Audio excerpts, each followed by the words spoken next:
Okay, next topic is importance of planning. Planning क्या करता है? Number 1, planning provides direction. ठीक है, प्लानिंग क्या कर रहा है? प्लानिंग हमें एक रास्ता दिखाता है कि हमें किस डायरेक्शन में मूव करना है।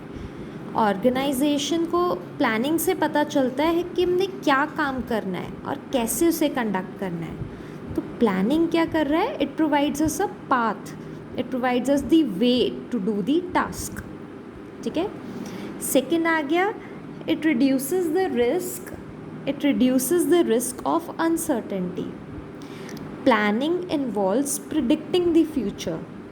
ठीक है, planning is basically preparing yourself for the future. So जो रिस्क ऑफ अनसर्टेनिटी है कि कल को क्या होगा, वी नेवर नो कि कल को प्राइसेस बढ़ जाएंगे या कॉम्पिटिटर कोई नई स्ट्रैटेजी ले आएगा, कुछ भी हो सकता है। सो रिस्क जो है, risk of uncertainty, that you don't know कि क्या होने वाला है, प्लानिंग की हेल्प से आप इस रिस्क को रिड्यूस कर सकते हो। The risk can not be eliminated. देखो, रिस्क तो हमेशा ही रहेगा क्योंकि बिजनेस एनवायरनमेंट जो है वो डायनेमिक है। सो आपके प्लान्स के हिसाब से एक्चुअली चेंजेस आएंगे कि नहीं, वो भी डिपेंड करता है। But still you can foresee the future कि क्या होने वाला है इन जनरल सर्कमस्टांसेस, क्या पॉसिबिलिटीज़ हैं। या जैसे आगे विंटर सीजन आने वाला है तो आपको विंटर की प्रोडक्शन करनी है, तो अकॉर्डिंग टू दी फ्यूचर आप अपने आप को प्रिपेयर कर सकते हो। एंड प्लानिंग जो है फिर इस रिस्क को मिनिमाइज कर देता है। Then planning reduces overlapping and wasteful activities. जब प्रॉपर प्लान्स के हिसाब से वर्क होगा तो there is no scope for duplication of work. हर किसी को अपना वर्क अलॉट किया हुआ है। ठीक है, सबको अपना वर्क अलॉट हो रखा है, सब प्लान्स के हिसाब से काम हो रहा है, तो वहाँ पर डुप्लीकेशन नहीं होती, ओवरलैपिंग नहीं होती। और जब ओवरलैपिंग नहीं होगी तो वेस्टेजेस भी नहीं होंगी। सो ऑटोमेटिकली एफिशिएंसी बढ़ेगी। ठीक है, then planning promotes innovative ideas. So like we said कि planning is a mental exercise.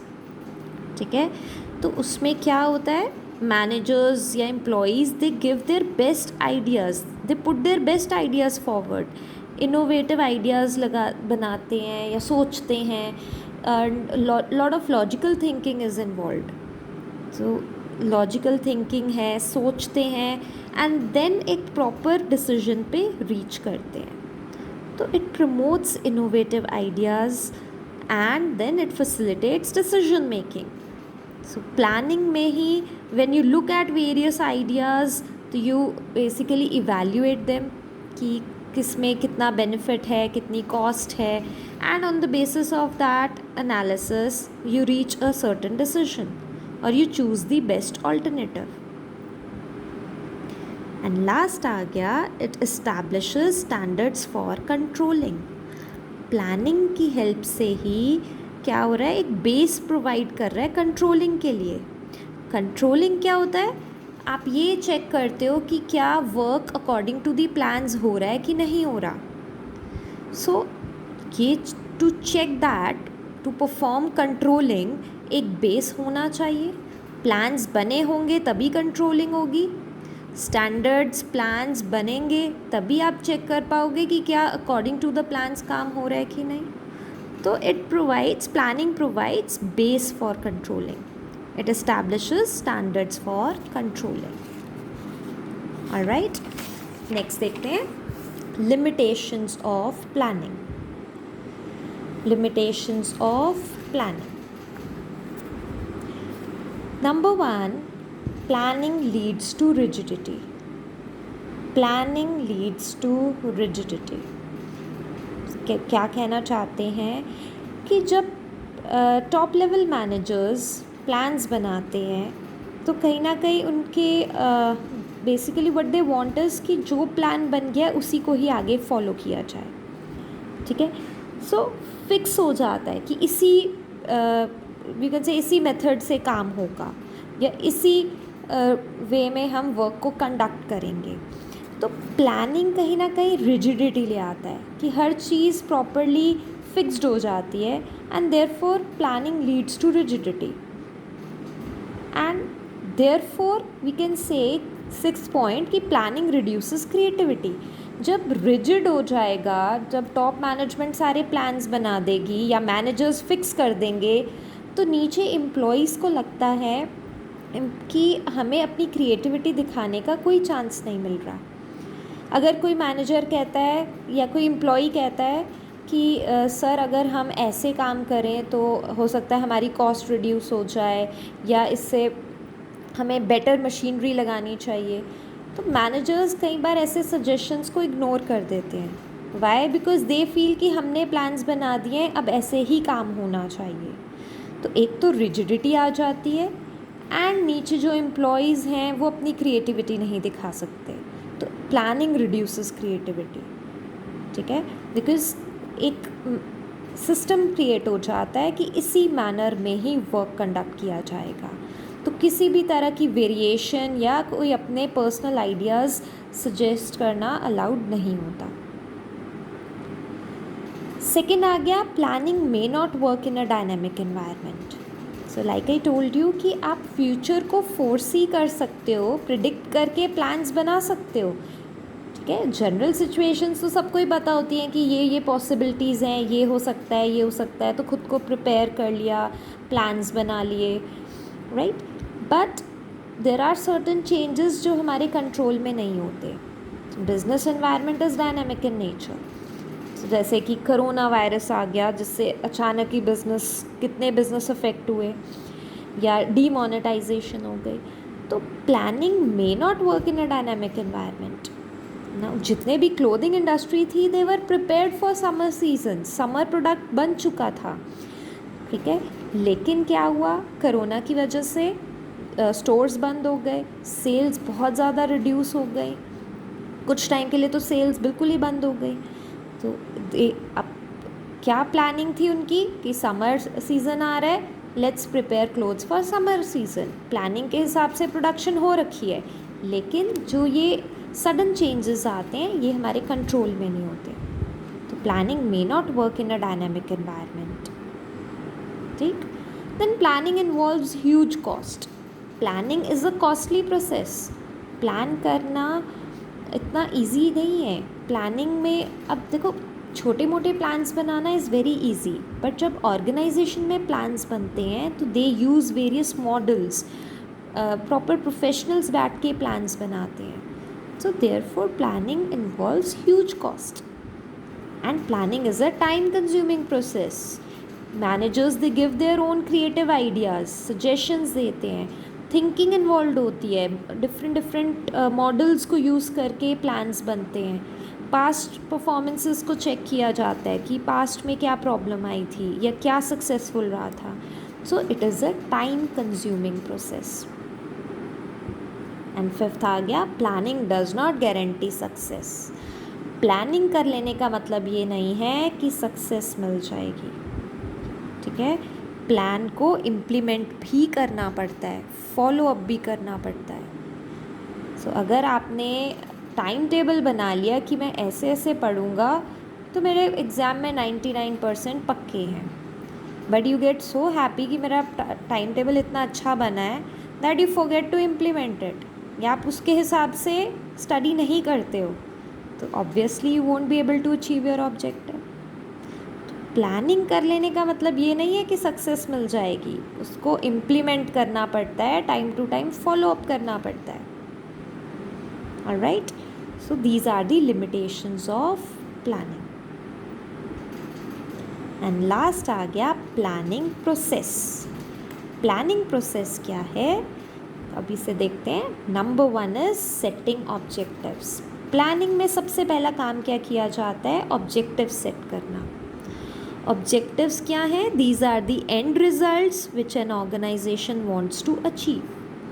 जो ऑर्गेनाइजेशन अचीव करना चाहती है या खुद को जहाँ पर देखती है, like at the end of the year sales जो हैं 50% इंक्रीज़ हो जाए, या फिर प्रॉफिट 20% से इंक्रीज़ हो जाए, these are called objectives.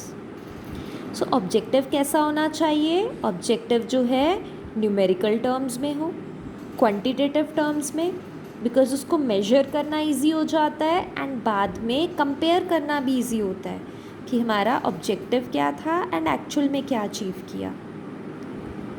Then objectives must be realistic. Challenging हो बट रियलिस्टिक भी हो.